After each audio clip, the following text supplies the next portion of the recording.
kung saan ka tutungo.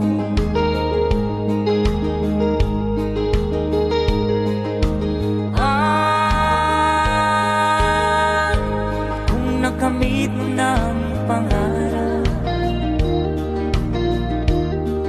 di pa rin nasiyahan, nais mo'y madagdagan, limot mo na ang iyong pinagmulan.